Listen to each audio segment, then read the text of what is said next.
Hey everyone, welcome to another episode of Campus Conversations, the Shawnee Community College podcast. I am the Executive Director of Public Information and Marketing here at the college, Kevin Hunsperger, joined this week by our Athletic Director and Head Men's Basketball Coach, John Sparks. And we were talking before we started recording, you haven't been in the, I say new studio, but we've been in here just over a year now, almost 2 years. And I guess the last time we had you on was after Win 300 during the 2023 season. Has it been that long? It's been that long. Wow. That's crazy. It is crazy. How are things going? Everything's great. Excited. New year. We're excited.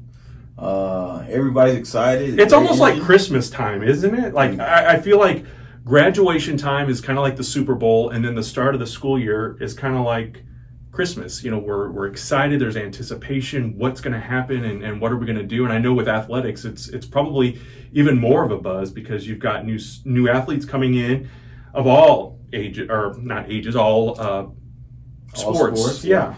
Well, I had mentioned that to Jeff right after new student orientation, and the kids hit back to campus. It's like, hey man, it's like a caffeine shot or something. Yeah. I mean, just get energized, and that's what we're here for, man. So glad to see all the athletes back. We had our athletic orientation, and we're around 85 student athletes, and man, I'm just excited to watch these young men and women go through the process. Yeah. And they're excited to be here. They're from everywhere, and they're just excited to be here, Shawnee, and that motivates us as coaches. Sure, absolutely. Well, as we're recording this, we're almost through week 3 here. Week 4 starts very soon, obviously, and you know, as these student athletes come in, they really do become the face, at least for a couple of years, of Shawnee Community College. And I'll tell you, as the marketing director, and I see the engagement our posts get on different social media platforms.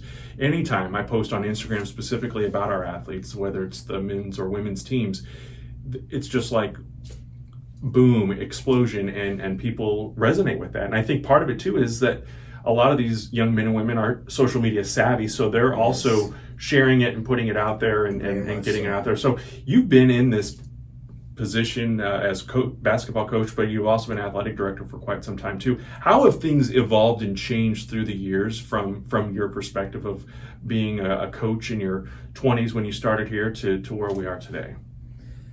Man, there's been a lot, Kevin. The social media aspect has been major.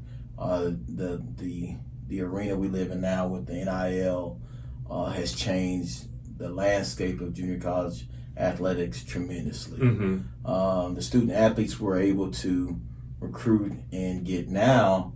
We have, like with my team in particular, we have so many more student athletes that are like really good students. Mm-hmm. Where before those guys are going on to 4-year universities because they have a 23-24 ACT and a 3.5 GPA. But now those student athletes, they don't have anywhere to go because the 4-year institutions, they're taking transfers and older guys. So yeah, that's been a major change. And obviously when the COVID deal was really weird, and it hasn't been the same since we came out of that, and it probably never will be again. Mm-hmm. So it's just like in athletics, you got to pivot. Mm-hmm. Sure. You got to change your recruiting style. You got to change and adapt to the climate of athletics. So that's what we have to do as coaches. You know, I sat in, and I've had the pleasure of being more engaged with our student athletes. Vice President Jeff McGoy invited me to be on a group that meets with a representation mm-hmm. of the student athletes, and we hear their ideas and talk about things and move things hopefully in a forward direction. I sat in on orientation this year that you held, and your message, which I think is a powerful one, and I think sometimes it's something that even us here at the college, you know, on the faculty and staff side of things, is you can get there from here. Absolutely. Talk more about that message and why Absolutely. that means so much, because you have solid proof of that as well. Absolutely. When I first started here as a head coach 23 years ago, I was excited. First coaching job.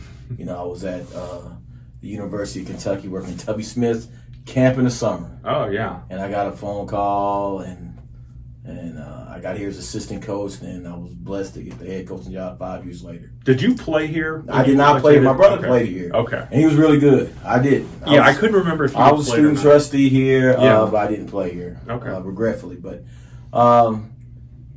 when I took this job, I had other friends that were also going into coaching, and it was not a lot of good things to say that, hey, you can't win there. Mm-hmm. Nobody wins there. You can't get kids to come to Ullen, and all these negative things. Yeah. But I'm from here. I'm born and raised in Metropolis, Illinois. I'm from here, and I just thought it's a place if you go in and work and you care about it. I know there's good people here. Mm-hmm. Sure. And you care about your work, we can make some things happen. So we did what we did, and we had some success. I'll be honest, man, I worked extremely hard when I got here. But, man, I look back and watch some stuff I was doing. I was like, I didn't know very much. Right, sure. But we worked hard. We held kids accountable. We try to make sure guys go to class and graduate kids.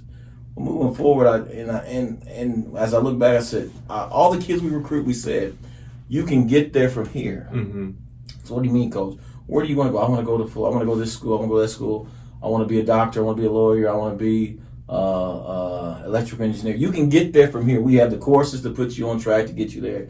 We're going to teach you the things you need to know. So when you get to that next step, you can be successful. Mm-hmm. Well, over time, we started having fruit from our labor. Yeah. And you know, to what you were speaking about at our orientation, we talked about Darren Boatwright, who was the athletic director at Wichita State when they were like, was it 55 straight winning streak? Yeah. He was athletic director there. Yeah. He's from Marshall County. He played baseball here at Shawnee College. That's amazing. Okay. Tim Sanders, man on a mission, clothing line. Mm-hmm. He played here at Shawnee College. He had the NBA rookie symposium contract for all the merchandise they wore. Jaylen Brown walks into the NBA tournament, NBA Finals. He's wearing man on a mission gear. He walked these hallways. Yeah. Justin Leon, Elite Eight.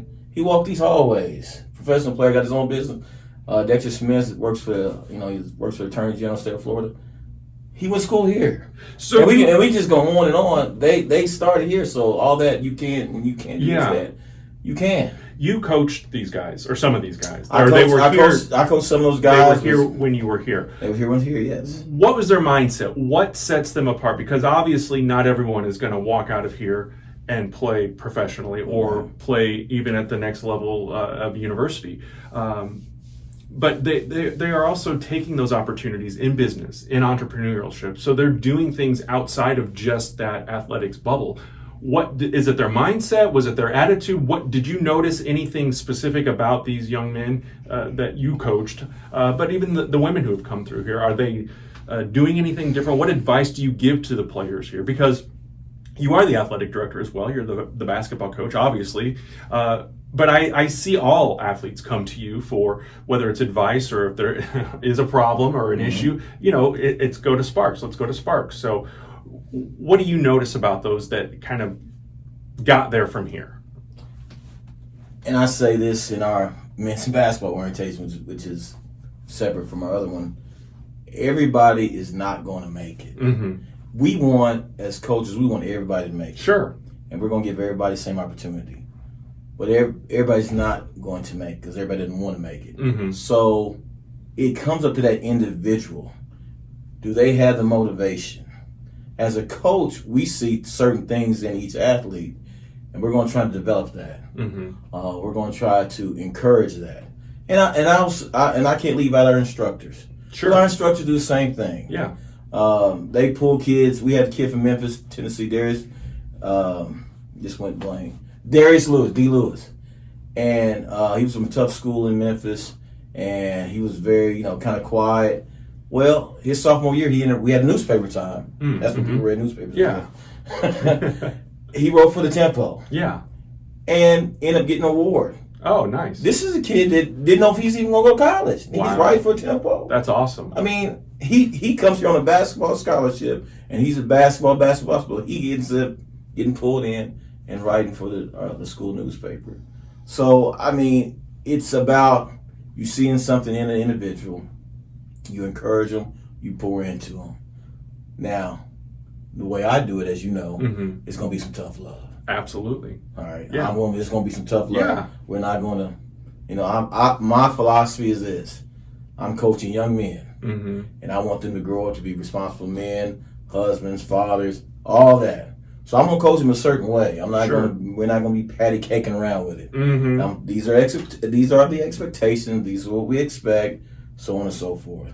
So when they leave here, and they get to University of Florida, North Texas, FAMU, Miami, Ohio, University of Utah, wherever they go, when that other guy is coaching them, or if they're just taking a job at UPS, when they're being coached or they're working for their boss, and it gets difficult, they're prepared for it. And I've had so many guys that say, Coach, man, I'm down here in Tallahassee, and man, we got to run this. It's going to be hell week. Can I say that? Yeah, absolutely.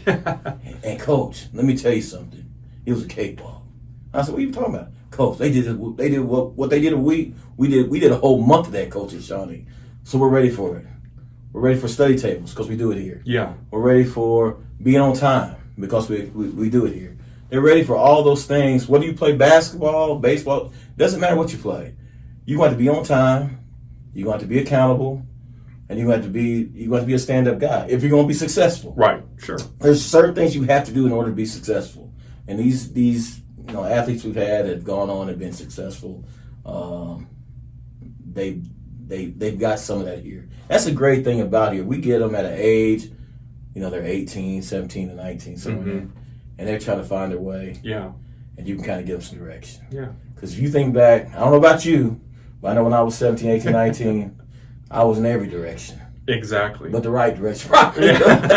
So we're able to give them some direction. Yeah. Now there's going to be some bumps along the way. Sure. But then you give them some correction and try to get them fixed and try to, hey, it's not the end of the world. Here's what we got to do. You can make it, you can be successful.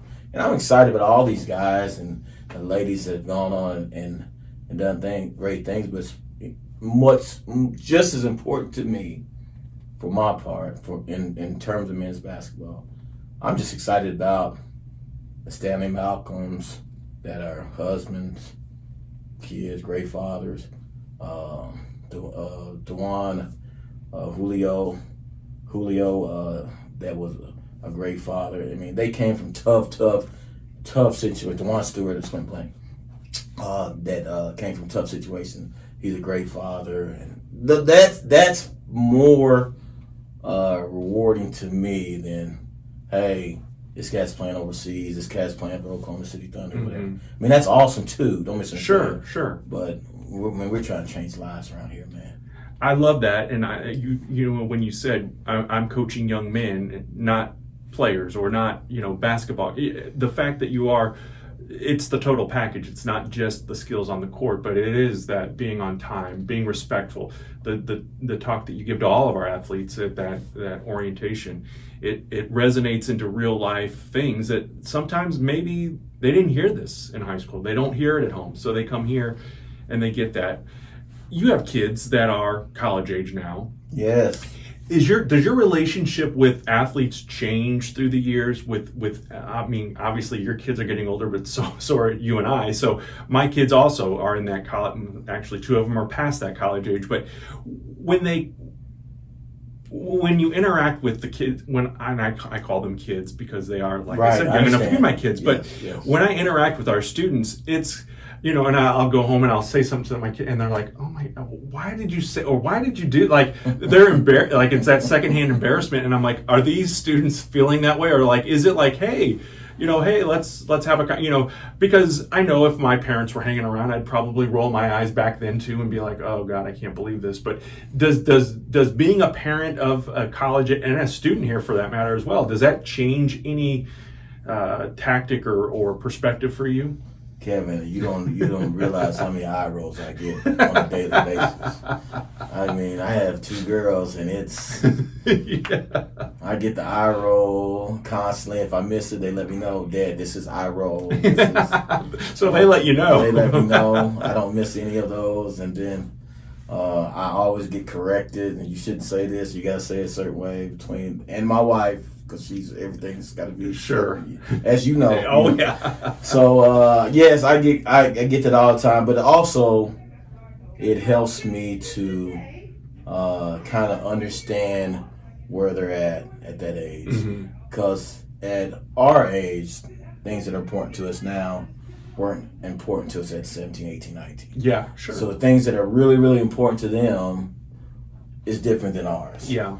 So that has been very helpful, because one's a freshman here, one's senior at Southern, and they can that kind of keeps me where I have a feel for what's going on, because certain things are at that age is like how you look, and that is, and that's still important, but not at that age. It's like supremely important. I was talking the other day that when I was that age and got my first car, I think I probably washed the paint off of the first. I watched it 3 times a week. Yeah. And now I'd be lucky to watch mine 3 times a month. Yeah. So what's important to them, and being in tune with that allows you to communicate with them, because this generation, you got to be able to communicate with them. You got to meet them where they're at. I know we talk about it in other meetings. We send emails. They don't check emails. So let's stop talking about what they don't do. Yeah. Let's talk about what we have to do to meet them where they're at. Sure. So sometimes you got to get where they're at. It's not always pretty, but you got to get where they're at.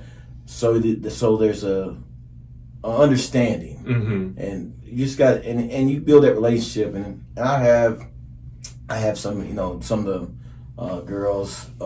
Female athletes in the past said, "Oh, Coach Sparks, if I played for you, I would cry." No, you wouldn't.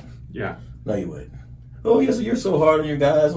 I am hard on my guys on the sideline, but you didn't see me on Labor Day when we're playing PS5 and I'm grilling hamburgers and hot dogs. Or last year we're doing bowling. And, there's a certain time when it's time to work. We're gonna work. Yeah. And we're gonna talk aggressively to each other. It's gonna be what it is. But I don't come in here at 7:45 and like get on the line. And, right. It's not. Yeah. It's But we build that relationship so we can get to that point, and I can coach you a certain way. Sure. Well, and you mentioned that some of our female athletes, and you are, as athletic director, you obviously have your team and your staff of coaches on the men's side of things, but you're also building relationships with the other coaches. Our baseball program is really a facelift. It's going to be a whole new look, literally and figuratively. I'm so excited right now. Coach White and staff, they've been out there. I mean, I told him, I was joking, but I was serious. I said, hey, man, we can't lose our new baseball coach before August gets here. Yeah. It's 110 degrees out there, and he's working like, I mean, I haven't seen the baseball field look that good in 10 years. Well, and part of that was, part of it was just general, I think, wear and tear, but also we had the tornado that came through here back in March that really devastated the visitor side dugout, our brand, like literally one game scoreboard. One game, yes. So that's got to be frustrating from your perspective as kind of managing all the other teams and overseeing all of that, and then a huge setback like that. Our team had to go play.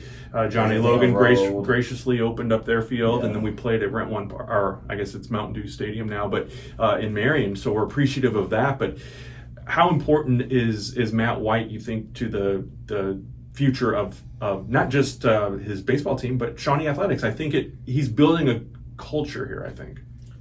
That guy got here, he had 6 players. Yeah. 2 months later, he had 36. Yeah. And if you're not in coaching, maybe you don't totally understand it. Let me explain something to you.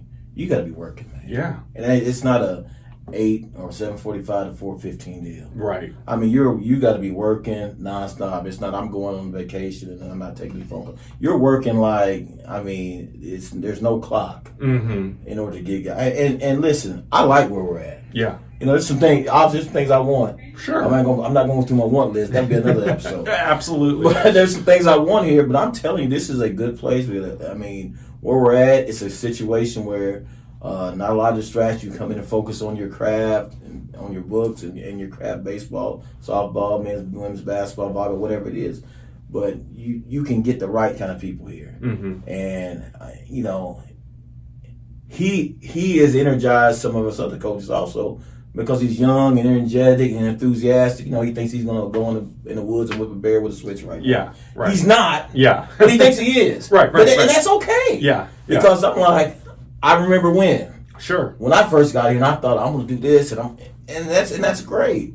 And we're going to help him through it. But he's going to have days when he comes into my office and he's going to be like, hey, coach, this happened.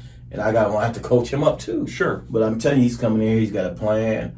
The kids, he's got a great group of kids. They're enthusiastic. I was down there 2 weeks ago and stuff.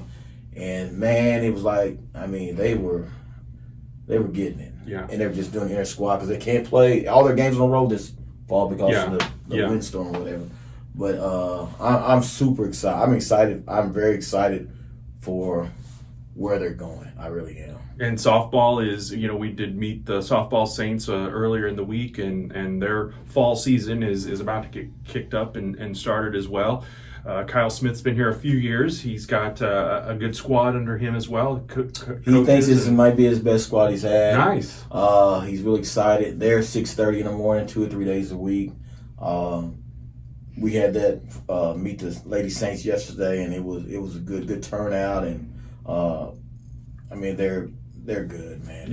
And let me say this, and he's been consistent with this. Last year they were NJCA Academic All-American team. That's right. Yes. And that's consistent. Yeah. And we have a little deal, team that gets the most, they get a little prize in the year, and Kyle's been winning it last 3 years, I think. So wow. I told my guys they need to step it up. We're going to do some running because we got to be more competitive. But I think Kyle's ran a 3.3 last year as a team. Yeah. That's impressive. Yeah, it is. And that's also, I think sometimes the athletes get in that mindset, I'm here to play, but they're obviously here also for the books and for going to class and advancing and taking it to the next level, whether they graduate from here and go right into the workforce or go, like you said, transfer to university or whatever the case. I think a lot of future holds. I'm not sure everybody understands what an athlete day consists of.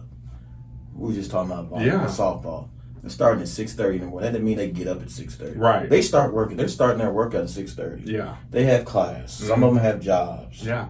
Then they'll have practice later that afternoon or a game. If they have a game, they're travel, probably possible. And they're getting it is a full. There's a lot on these young men and women. It's not, everybody thinks they show up. They get, especially baseball, softball. They got to get the field ready. It's a lot.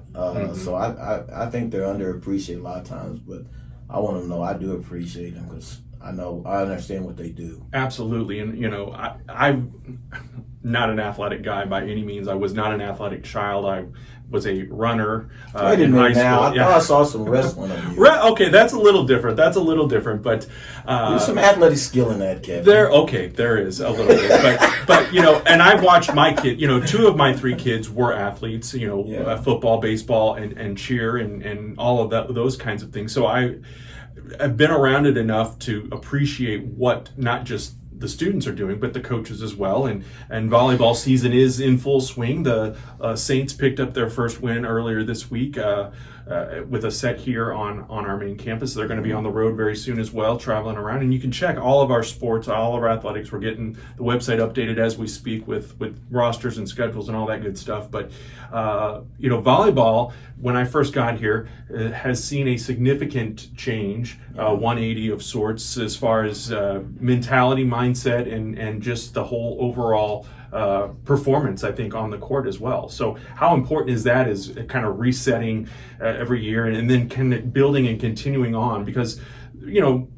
we're talking about Mark Mizell specifically, but even before that, there was not a whole lot of winning going on. Yeah.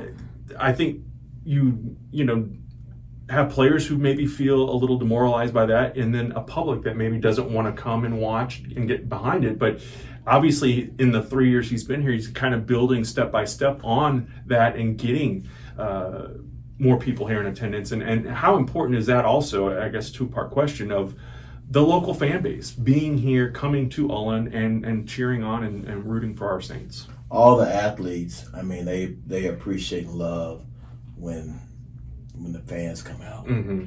And winning is hard. Sure. It is hard. It's not an exact science. I know Coach Mizell and they lost a couple games last week before the They beat Southeastern Illinois, but they had 2 starters out. Yeah. That happens. Yeah. You can't predict that. Mm-hmm. So winning is hard, and nobody's going out trying to lose. Sure. It's very difficult, and it makes it. You know, when the fans come out support, man, that really energizes our athletes. You know, that's really the six in basketball terms. That's really the six man. They like to see the fans come out. On the baseball, they had an inter squad the other day, 5 innings, and it was during the tri-match we had on Saturday. And I always drive by the baseball field. I was like, what? There's like 60 people out there nice for an inter squad scrimmage. That's awesome. That makes our athletes feel appreciated. And that's just additional motivation, especially if you have kids that are not from the area, that they have people come in. Mom and dad may not be able to make it to watch. That's huge.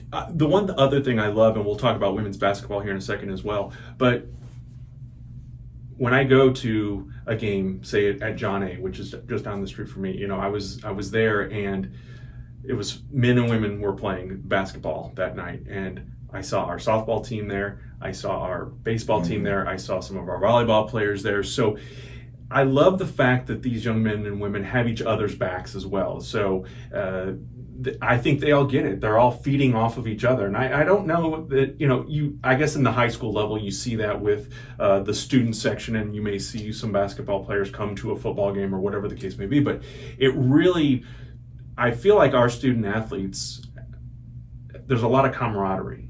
Our student lounge has been revamped this year. We have a pool table in there, video game machine, I sound like a boomer when I say that. Xbox is in there, and all of that kind of stuff. So it really, I see them in there, and I'll see a couple of basketball players and a couple of baseball players playing, and not like I think that they're like mortal enemies or anything, but it's very cool to see these athletes kind of sticking together, and then also incorporating and doing activities when we do bingo on Fridays or playing the other games.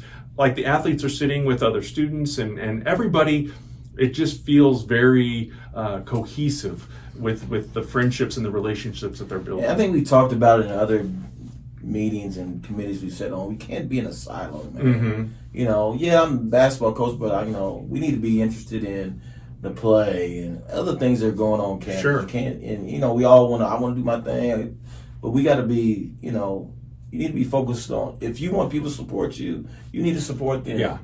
You need to go out and see and meet other people. That's also part of this process in college of growing and maturing. You got to be around people with different backgrounds, different ideas, and you just need to grow. Mm-hmm. And we encourage that. I mean, you heard it at the orientation. You got to support one another. Yeah. Now there'll be conflicts where you can't go because there's games or whatever. You're playing at the same time. Yeah. But every opportunity you have, you should go and support. Women's basketball, earlier in the week, I was able to catch some of their conditioning, and they're in there putting in the work and working hard as well. Dr. Kristen Shelby is returning as coach, and she's got a former player as her assistant. Mm-hmm. How important is that? Because I know Savion is one of your former players. Does it help when it's someone that has worked under you as a coach to come back and kind of support you like that? It really was for me. He obviously played for me for 2 years and was, everything. Mm-hmm. And then obviously went to Robert Morris and had 2 good years, and got hit with the COVID deal, then went out and worked a little bit, and we were able to get him back. Mm-hmm. And he's at that age where he's removed enough where he's not the same age, but he's old enough where he relates to everything. Yeah. And when coach gets on a guy, especially the guards, point guards, well, coach said this, and Saban said, well, look, this is what coach is talking about, because he played for me. He understands terminology. This is what coach means. Something happens, you need to tell coach, because I promise you, if he doesn't already know, he's going to know by tomorrow, and he's just waiting for you to tell him. So to have a person that's, a buffer, because as a head coach, it's hard to be the head coach and assistant. I did that my first few years. I was the head coach and an assistant. I was assistant coach. Yeah. And you can't. It's hard to play both roles. Sure. You can't. Sure. To have somebody that's a buffer there, that's knowledgeable, and in his situation, playing Division I basketball, he can tell them, hey, this is this is the next step. What coach is saying, he's right, because he told me the same thing. I didn't believe when I got there. Mm-hmm. And, I told him, I said, when you get there, it's going to be different. You want a playbook? I was like, okay, coach. And he gets there, coach, man, we got a playbook. It's got 9 plays. It's day 1. I was like, I told you, Savion, it's going to be different. It's just going to be different. You got to be able to adapt to it. So I think it's helpful to have assistant coach like that. But it's not a well-paid position, but it's a very it's a position that requires a lot of time and effort. Labor of love, have a passion for it. So when you travel with basketball specifically, a lot of times they're doubleheaders. So the women's team is playing usually before the men's team, but I know y'all are there for each other. How important is that on the road, especially because you don't necessarily have a fan base that may be going to Vincennes or on the road, and I love it. I mean, I'm different. All my guys know me. I kind of like that role when everybody's against you. I kind of like that. Yeah. I use that oftentimes. Nobody's for us. It's just us. It's kind of like the movie 300. Yeah. I like that. I like being an underdog. I like, people, little old Shawnee. And we played at Johnny Logan Invitation last year against Indian Hills, and they have, 6 guys, 6'10". And here we come in like the little busted could. Yeah. And they're like, the guys are looking at us, and the coach knows me. He's like, don't look at their size. And, we were up like 25-8 in the first few minutes of the game, and coach is over kind of losing a little bit. The road is good. It's really good when, we'll get there and for the first half, the girls, and cheer those guys on until we have to go in the locker room. And they usually hang around the majority of our game and cheer us on. And it's good. It's always good to have, your little, even if it's a small group, it's always good to have that small group there cheering you on. Well, we talked about, your role with the athletes, all the athletes, all players. You're, and I mean that as someone who's older than you, I'm saying this with all due respect. Okay. You're kind of the elder statesman in terms of longevity here at the college. You mentioned it. That's crazy. 23 years. Yeah. Everyone else, all of the other coaches here are at 5 years or less. Some of them, like we mentioned with Coach White, it's his first year here. So what advice or what do you tell these men and women who are coming into these coaching roles, because like you said, winning is not easy. No. And sometimes it can become demoralizing, especially if you go a season with no wins or very few wins. So how do you keep everyone else's spirits up? Even in some cases, you kind of have to probably pump yourself up from time to time. We've had some success on our side, but I've been on the other side too. When we first started, I think we won 7 games, we won 14. I've been a part of when it's been bad. I think before I took over, men's basketball won 7 games in 2 years. Oh wow! So it's hard, man. I talked to baseball guys last year because they were 136, and I'm just like, man, I wouldn't wish that on my enemy. Right. You don't. That is absolutely terrible. So I just try to encourage the coaches, stay positive, keep working, because if you we always use the analogy of a pickaxe. You keep swinging that pickaxe, at some point you're going to have your breakthrough. But you got to keep swinging it. You got to swing it every day.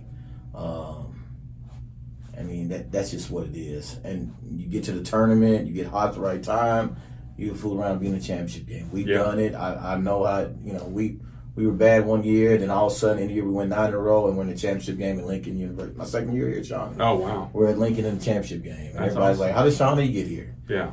So you just got to, on my end, be positive with the coaches. Tell them to encourage you, keep working them. But you got to fine line. You can't work them too hard. They got to have some rest. You got to do some fun things. Sometimes you got to switch it up.